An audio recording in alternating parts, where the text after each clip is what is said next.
Hi guys, Yannick here for Yannick's Photo School. And today what we're going to be doing is revisiting an old and very popular tutorial that I did, which was called adding a reflection to an object. Now, the reason why I'm revisiting this tutorial is that I've had quite a few people comment on the fact that my reflection didn't look realistic enough. It was just too perfect of a reflection, and wanted to know how they can make it look more realistic, like it's really on another surface with some texture in it. So I figured that was a really good idea, and that's what we're going to be doing today. Now I won't be going through all the steps that I did from the first video tutorial. As you can see, I already added the reflection here. If I just to show you here, I can remove the layer, and I just kind of duplicated it, flipped it over, and brought it down and cleaned it up a little bit. You can go through all those steps in the first video tutorial that I put the link on right above this video. Now what we're going to be doing from this point on is continuing to make this reflection as realistic as possible. So first thing we're going to do is we're going to reduce the opacity of this layer and bring it down to about, let's say 25%. That looks good to me. And the next thing to make it more realistic is adding a new layer, clicking on this Add New Layer button here, and we're going to paint in a gradient, white to transparent. If you click here, you have all your options here. Make sure your white is your top color here in your palette, and then just select white to transparent here. And make sure that your gradient, the first gradient selection, is selected. And then holding the Shift key down, click and drag. That way it makes a nice straight line, and you get your reflection kind of diffused like that. Now once we have that, that's how I basically finished the last tutorial. And it looks pretty good, but as some of you pointed out, it's not that realistic looking. Now, how to make this more realistic? First of all, we got to select our phone flip layer and not work on the gradient layer.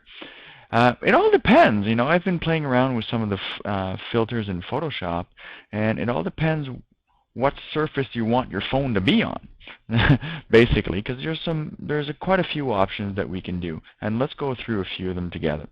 Now, the one that I figured out to be my favorite in filter, in blur, it was a motion blur, and basically I put a 45-degree angle on the motion blur.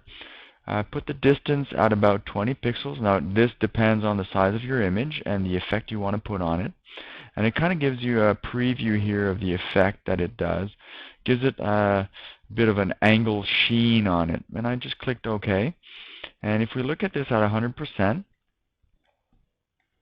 and we just before and after, you get that nice little blurring effect, but on a bit of an angle there. It looks like you're shooting on a plexiglass that has a bit of texture in it, and I really like that feeling. So that was one solution. Another one was going into filter and just doing a standard Gaussian blur. Again, I'm on the wrong layer. Filter, blur, Gaussian blur, and you can put as little or as much blur as you want. Click OK.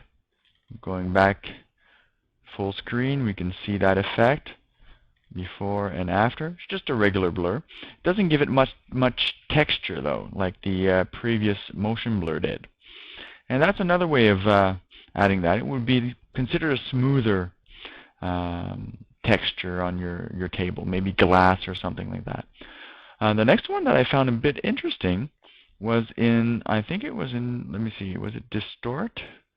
Yeah, called Ocean Ripple. Now when we play that one up, and again I'm on the wrong layer, because every time I go back into my history. Alright, Distort, Ocean, not polar coordinates. I'll get it, don't worry about it. Distort, Ocean Ripple, there we go. Okay, now you can see here the effect that it gives it. And you can play with the ripple size a little bit and the ripple magnitude, And it kind of gives you like this stained glass type of effect, as if your phone is on a textured glass surface. And I really like that effect. And you can see what it does here. If we zoom back, it gives it a bit of a texture-ish feeling to it that looks kind of real.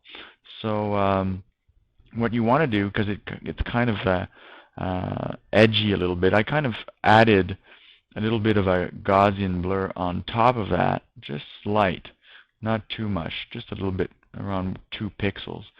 And that made it look more realistic as well. So there you go, a couple of ways to make your reflection a little bit more realistic with a bit of texture. I hope you enjoyed this tutorial on, I guess it's like a part 2 to my first one. And we'll be seeing you soon. Yannick Chauvin signing out. Bye-bye.